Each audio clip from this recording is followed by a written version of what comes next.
যে ওনার স্কুলের আমি তখন গ্রামের স্কুলে পড়ি, ক্লাস 5-এ উঠেছি। ক্লাস 5-এ তখন আমাদের হেডমাস্টার ছিলেন সাহিত্যিক অতীন মন্ডল। এবং ওই অতীন তখন উনি স্যার বলাটা পছন্দ করতেন না, অতীন না বললেই উনি বেশি খুশি। সেই যে আমাকে খুব স্নেহ করতেন এবং আমার সঙ্গে ওনার যে এত মানে ছাত্র আর স্যারের যে একটা গ্যাপ, দূরত্ব, সেই সব মুছে দিয়েছিলেন। একবারে বন্ধুর মতন উনি আমাকে নিয়ে ব্যবহার করতেন আমার সঙ্গে। এবং উনি আমাদের রোজ বিকেলে বেড়াতে নিয়ে যেতেন এবং আমরা দুজনে বেড়াতে যেতাম। এমন অনেক দূর চলে গেছি, 1 মাইল 2 মাইল। সেই আগে গ্রামের তো স্টেশন, ওখান থেকে সিগন্যাল দুটো থাকে, একটা ইনার সিগন্যাল, একটা আউটার সিগন্যাল। আমরা সেই রেল লাইনের ধার দিয়ে দিয়ে আউটার সিঙ্গেল লাইন ছিল নাকি? সিগন্যাল, আউটার সিগন্যালে চলে গেলাম। ওইখানে বসে সূর্যডোবা দেখতাম সামনে ছিল। তারপরে কিন্তু আবার সন্ধ্যে হলেই ফিরে আসতাম, যখন ওই ওদের ওই সিগন্যালের উপরে আলোটা জ্বালতে কুপি নিয়ে চলে আসতো। সে উপরে সিগন্যালের আলো জ্বালবে, ইলেকট্রিফিকেশন নেই তো, ওই কুপি দিয়ে জেলে রাত্রে দেখানো হতো। আর ডাউন দিলে সবুজ, ডাউন তুললে লাল।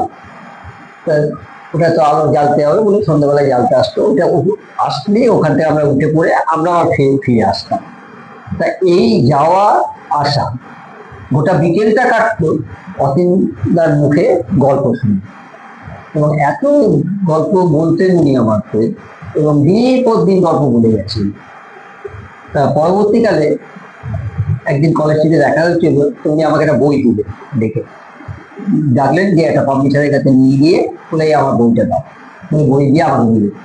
আমি বইটা নিয়ে যে সই মানে অতীনদার যে একটা সই নেবো, এ করবো, এসব কিছু মাথায় না রেখে ওই বইটা ব্যাগে ভরে আমি বাড়ি এসেছি।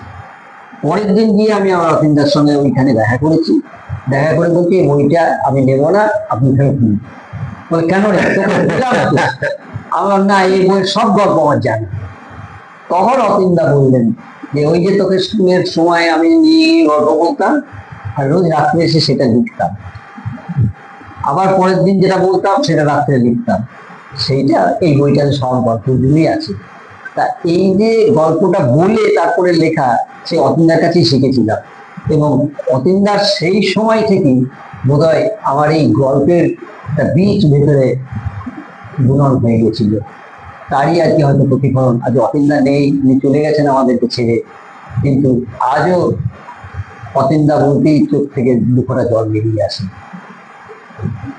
যেটা আমরা আগেই বললাম বা আপনার থেকেই আমি আসলে শুনেছি যে আপনি সন্দেশ, তারপরে আধ্যাত্মিক মাতৃপূজা, শুক্তারারও কিছুদিন আপনি যুক্ত ছিলেন বললেন।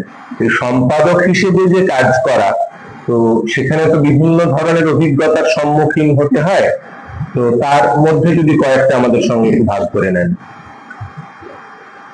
এখন সম্পাদক হিসাবে বা সম্পাদনা করতে গেলে যে প্রবলেম হয়, যে আমরা অসুবিধায় পড়ি, সেইগুলো তো জানতে পেরেছিলাম বিভিন্ন দপ্তরে যখন সম্পাদনার কাজে যুক্ত ছিলাম। এবং সন্দেশ পত্রিকাতে তখন সম্পাদক ছিলেন লীলা মজুমদার, সত্যজিৎ রায় ও নলিনী দাস, 3 জন। তা এই 3 জনের যে সম্পাদক এবং তাদের যে ছত্রছায়ায় আমি তাদের সান্নিধ্য পেয়েছি, তার থেকেই আমাদের সম্পাদনারই হাতে খড়ি বলা যেতে পারে। কারণ ওনারা যেভাবে সম্পাদনা করতেন এবং বাচ্চাদের কথা ভেবে, এটা সত্যি একটা ভাবার বিষয় এবং মনে রাখার বিষয়। কিছু কিছু লেখা আছে যে যেগুলো বাচ্চাদেরকে দেওয়ার জন্য নয়, সেগুলোকে একটু চেঞ্জ করে নিতে হয়, একটু পাল্টে দিতে হয়। কারণ লেখকের মতো লিখে গেছে, কিন্তু সম্পাদক মানে এডিটার, সে তো ওটা এডিট করতেই পারে। আমি একবার একটা ছড়া লিখেছিলাম, তার শেষ 2 লাইন ছিল ময়ূর নাচে পেখম তুলে ময়ূরে ঘুরে ঘুরে। তো লীলা মজুমদার ছড়াটা পাওয়ার পরে আমাকে ডেকে পাঠান। তো আমি গেছি, আমি গিয়ে অফিস ফেরত গেছি। আমাদের যদি আপনি দেখেছেন, তখন বলুন যে তোকে আমি দেখেছি। তো মানে বলুন কি বলছে, যে মাথাটা নাম। তো আমি মাথাটা নামালাম, লীলাদি আমার কান মুলে দিল, কানটাকে মুলে দিলেন, যেই কানটা ছেড়েছেন আমি সঙ্গে সঙ্গে লীলাদিকে প্রণাম করেছি। লীলাদি বলে কি, তোকে ডাকলাম, কান মুলে দিলাম, আর কানটা ছেড়ে দিতে ঢক করে আমাকে একটা প্রণাম করলি।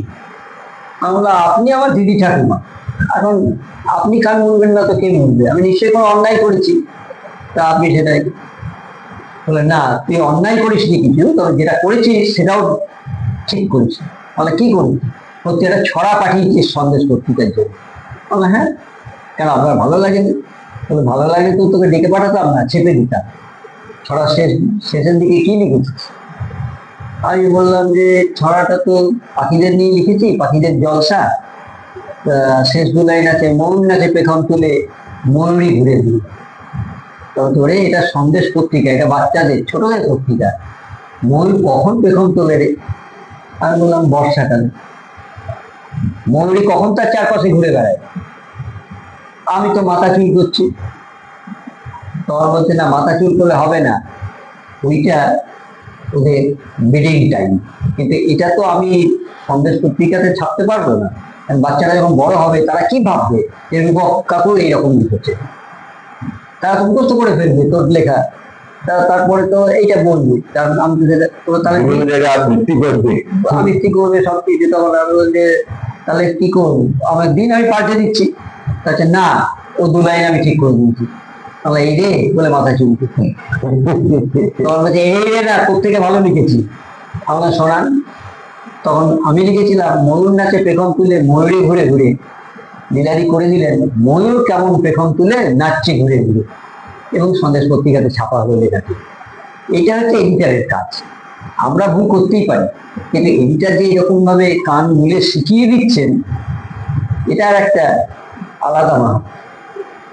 এরকম সত্যজিৎও একবার করেছেন। আমি একটা শব্দ লিখেছিলাম একটা লেখার মধ্যে, শুয়ে শুয়ে, তা ওটা সত্যজিৎ বাবুর পছন্দ হয়নি, উনি ওটা করলেন দিব্যি শুয়ে। তা এইরকম যে শব্দগুলো যে এডিটাররা চেঞ্জ করে দিচ্ছেন, এগুলো আমার খুব ভালো লাগে। আরেকবার এই সন্দেশ পত্রিকা বাদ দিয়ে বলছি, আনন্দমেলার সম্পাদক তখন নীরেন্দ্রনাথ চক্রবর্তী। নীরেন্দ্রনাথ চক্রবর্তী তো আপনারা জানেন যে কিরকম সম্পাদক ছিলেন, দীর্ঘদিন আনন্দমেলা চালিয়েছেন, আনন্দমেলার সম্পাদকও ছিলেন।